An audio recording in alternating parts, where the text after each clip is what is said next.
Қайырлы күн, балалар. Балалар, біздің бүгінгі сабағымыздың тақырыбы тетіктердің қосылыстары жайлы жалпы мағлұматтар. Балалар, техниканың дамуының арқасында тетіктердің көптеген қосылыстары қарапайым қосылыстар есебінде жетіліп отырылды. Енді олар көптеген механизмдерде қолданыла бастады. Типтік қосылыстарда қолдану машиналарды құрастыру, жасау жұмыстары әлдеқайда жеңілдетіле түсті. Сызуда тетіктердің типтік қосылыстарының қарапайым түрлері қолданыла бастады. Олар кейбіреулері міне мына суретте көрсетілгендей тетіктердің әртүрлі қосылыс түрлерін бізге суретте бейнелеп көрсеткен. Балалар, типтік қосылыстар дегеніміз не екенін ең алдымен біліп алайық. Әртүрлі машиналардың механизмдерінде кездесетін қосылыстарды біз типтік қосылыстар деп атаймыз. Типтік қосылыстар олар станоктарда, автоматтық желілерде, көліктерде жасауда пайдаланылады. Оларды біз көлікте қолдануда типтік қосылыстар өте жеңіл түрде қолданылады. Енді мына суретке назар аударайық. Бұл суретте балалар доңғалақ пен арбаның қосындысын бізге мысал есебінде берген. Доңғалақтан міне арбаның білігі және доңғалақтың біліктен шығып кетпеу үшін жасалған мұрындығын тұратын ерте заманнан келе жатқан қосылыстың бірі есебінде көрсетілген. Балалар, сендер тетік қосылыстарының осылай екіге бөлінетінін білесіңдер ме? Онда мен сендерге таныстырып өтейін. Тетік қосылыстары екіге бөлінеді: ажырайтын және ажырамайтын болып. Ажыратылмайтын қосылыстар ол тетіктерді бүлдірмей ажыратып алуға болмайтын қосылыстарды жатқызамыз. Ажырамайтын біріктірулер олар өзінің ішінде бірнеше түрлерге бөлінеді. Олармен танысып өтейік. Тойтарып біріктіру, пісірмелі біріктіру, тігу арқылы, дәнекерлеу және желімдеу арқылы біріктіру, сонымен қатар балқытып пісіру және қысыммен пісіру. Міне осылай ажырамайтын біріктірулер бірнеше түрлерге бөлінеді. Ажырайтын біріктірулер дегеніміз ажыратылатын қосылыстарға құраушы тетіктерді бүлдірмей ажыратып алуға болатын қосылыстарды айтамыз. Міне суретте көрсетілгендей ажырайтын біріктірулер осылай біріктіріледі екен. Осылай ажыратып алуға болады екен. Егер де сендер қандай да қосылыстардың ажыратылатын, ал қандай қосылыстардың ажыратылмайтын екендігін дұрыс анықтасаңдар, онда ажыратылатын қосылыстар аттарынан кейінгі жақшада тұрған әріптерден сенімді деген сөздер құрастырылатынын білесіңдер ме?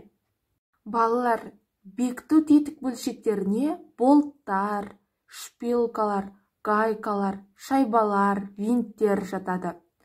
Соның ішінде болт ол стержен тәрізді басы деп аталынатын жағына қарама-қарсы ұшында бұрандасы бар тетікше бөлшекті айтамыз.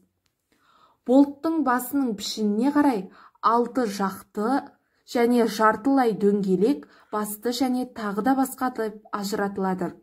Ең көп тараған түрі алты жақты болттар. Осындай болттардың басы алты бұрышты дұрыс призма пішінде жасалынып, фаскалармен аяқталынады. Міне мына суретте көрсетілгендей. Тетік бөлшектердің келесі түрі гайка. Гайка ортасында бұрандалы тесігі бар, болт пен шпилканың ұштарын бұрау үшін жасалынған тетік бөлшекті айтамыз. Гайкаларды болттан жасайды. Олардың бұрандалары метрикалық болып келеді. Гайканың сыртқы пішіні 6 жақты призма, 4 жақты призма, цилиндр тәрізді болып келеді. Квадрат және дөңгелек гайкалар сирек кездеседі. Гайкада болт сияқты белгіленеді. Келесі шайба. Шайба дөңгелек және ортасында дөңгелек тесігі бар сақина тәрізді тетік бөлшек. Шайба ол гайканың немесе болттың басымен бекітілетін тетік бөлшектің арасында қыстырылатын бөлшекті айтамыз. Шайбаның негізгі атқаратын міндеті гайканы кілтпен бұрағанда тетік бөлшектің беті жыртылып бүлінбейді. Болт немесе шпилка кіретін тесіктің пішіні дөңгелек болмаған жағдайда тірелу беті ұлғаяды. Тетік бөлшек жұмсақ материалдан жасалған болса, тірелу бетін ұлғайтып, сығу әсерін жеңілдетеді. Міне балалар, осындай шайбаның негізгі үш атқаратын міндеті бар екен. Келесі шпилка. Шпилка екі ұшында да бұрандалары бар цилиндр тәрізді стерженді біз шпилка деп атаймыз. Шпилкалар болаттан жасалынады. және оларға метрикалық бұрандалар қойылады. Оның тетік бөлшекке бұрап енгізетін ұшын сұқпа деп атаймыз.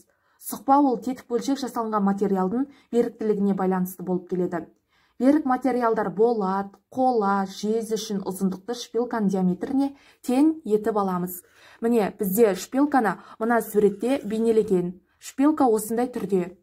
Балалар, мына суретте тетік бөлшектерді шпилканың көмегімен біріктіру сызбасы екі кескінде орындаған. Басты кескін фронталь тілік, ал екінші кескін үстіңгі көріністі көрсеткен бізге.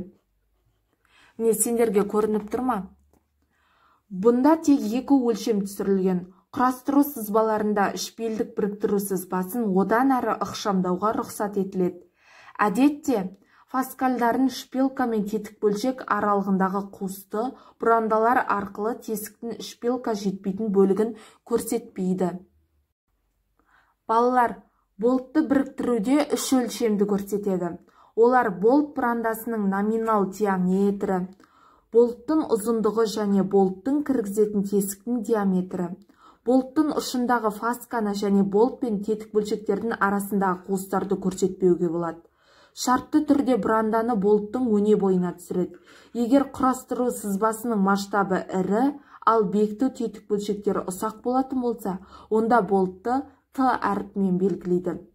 Ал шайбаны сызықшамен белгілейді. Гайканы крест белгісімен көрсетуге болады. Балалар, осымен мен бүгінгі сабағымды аяқтай келе, бүгін сендерге мен тетіктердің қосылыстарының қандай да түрлерін және бекіткіш бөлшектерді бейнелеу түрлерін көрсеттім. Және сендерге үйге тапсырма мен стандартты тетіктерді оқып келулеріңді сұраймын. Мен келесі сабақта сұрайтын боламын. Осымен сабағымыз аяқталды. Келесі сабаққа жүздескенше сау болыңдар.